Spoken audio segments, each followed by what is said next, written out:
Assalamualaikum warahmatullahi wabarakatuh. Yang terhormat Ibu Tita selaku dosen mata kuliah biologi sel, izinkan kelompok kami untuk mempresentasikan hasil kerja yang berjudul Peran Bakteri Usus Manusia bagi Kesehatan Manusia. Sebelumnya saya memperkenalkan diri terlebih dahulu. Saya Mas Firly Nurfitra selaku moderator dan teman kelompok saya yang beranggotakan Nur Sagita Aulia, Rizkia Rismawati Ambo Ala, Fitria Kurota ini, Urhaliba Isnaini Zulka, dan Melly Ningrum. Langsung saja kita ke materinya. Pertama, ada pengertian tentang bakteri yang akan dijelaskan oleh Risma Ambo Ala. Silakan Risma. Baik, terima kasih atas kesempatan yang telah diberikan. Saya akan menjelaskan pengertian. Dalam kehidupan sehari-hari, sebenarnya tidak sulit menemukan bakteri pada tubuh manusia, bahkan terdapat bakteri yang membantu sistem pencernaan. Bakteri merupakan organisme yang memiliki sel tunggal, tidak memiliki membran inti sel atau bersifat prokariotik, serta memiliki ukuran mikroskopik, artinya diperlukan mikroskop untuk bisa melihatnya. Struktur sel bakteri tergolong sederhana jika dibandingkan dengan makhluk hidup lain, sebab bakteri tidak memiliki inti sel atau nukleus, kerangka sel, dan organel lainnya. Contohnya, mitokondria dan kloroplas. Terima kasih.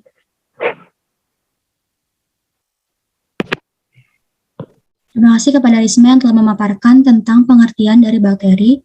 Selanjutnya ada peran bakteri menguntungkan bagi kehidupan manusia yang akan dijelaskan oleh Urhaliba Isnaini Zulka. Baik, terima kasih. Di sini saya akan menjelaskan tentang peran bakteri bagi kehidupan manusia. Pertama, bakteri pembusuk. Contohnya di dalam usus besar kita, terdapat Escherichia yang membantu membusukkan sisa pencernaan makanan dan membantu pembentukan vitamin K. Kedua, bakteri penghasil asam. Berbagai jenis bakteri yang mampu menghasilkan berbagai zat asam yang diperlukan manusia, yaitu 1. Clostridium bactericum, penghasil asam butirat. 2. Propionibacterium, penghasil asam propionat. 3. Acetobacter, penghasil asam cuka. Yang ketiga, bakteri dalam pemrosesan susu, yaitu bakteri Lactobacillus bulgaricus dapat digunakan untuk membuat yogurt, yaitu sejenis minuman dari bahan susu. Di samping itu, bakteri ini menyekresikan zat yang memberikan aroma sedap pada susu. Terima kasih.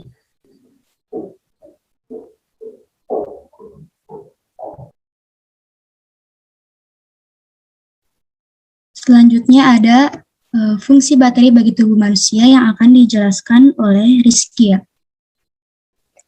Baik, saya akan menjelaskan fungsi bakteri bagi tubuh manusia. Yang pertama, membantu mencerna ASI. Mencerna serat bakteri tertentu dalam tubuh bertindak sebagai pencerna serat yang menghasilkan asam lemak rantai pendek, mengatur kekebalan tubuh. Yang kedua, memperkuat sistem kekebalan tubuh dan mengurangi efek antibiotik, mencegah peradangan, mencegah eksim, menyehatkan sistem pencernaan, meningkatkan kesehatan vagina, dan meredakan masalah pencernaan, mengurangi intoleransi laktosa. Terima kasih.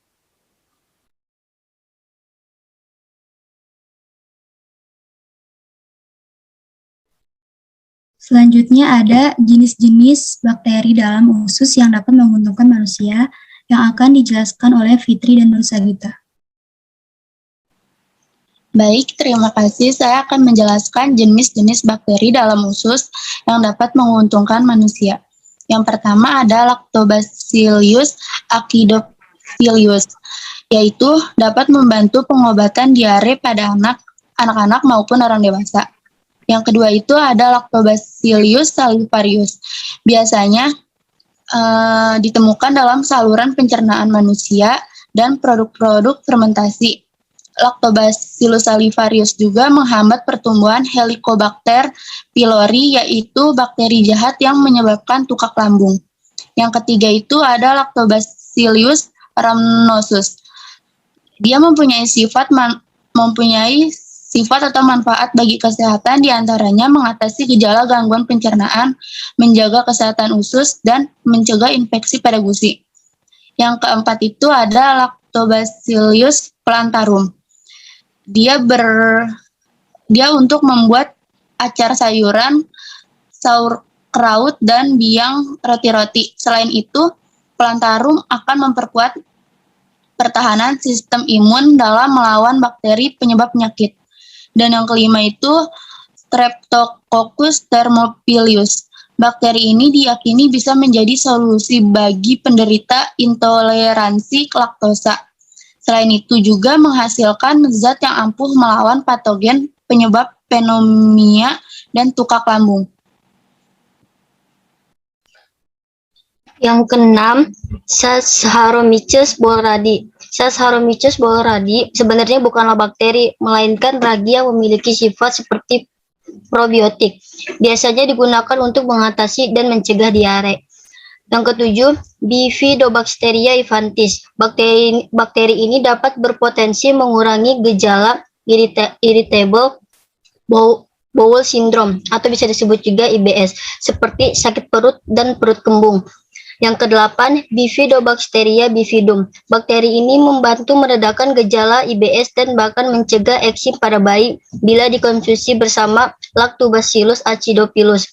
Yang kesembilan yaitu Bifidobacteria lactis. Mikroba ini banyak terdapat dalam produk fermentasi sayuran yang dapat membantu mengendalikan kadar kolesterol sehingga bermanfaat bagi kesehatan jantung.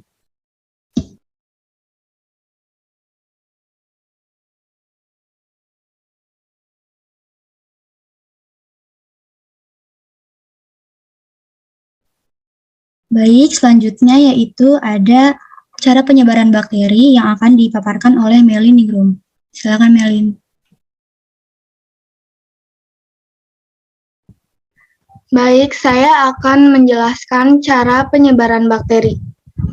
Yang pertama, melalui sentuhan antar kulit dan benda yang mengandung bakteri, salah satu rumah ternyaman bagi bakteri adalah tangan manusia. Yang kedua, melalui udara. Cara lain dari penyebaran bakteri adalah lewat partikel embun air yang keluar saat Anda batuk. Yang ketiga, kontaminasi silang makanan jika tidak memperhatikan kebersihannya. Cara lain penyebaran bakteri, yang pertama, minum atau menggunakan air yang tercemar. Yang kedua, kontak seksual. Yang ketiga, kontak dengan hewan. Yang terakhir, yaitu yang keempat, perpindahan bakteri dari salah satu bagian tubuh yang menjadi habitat sesungguhnya. Terima kasih.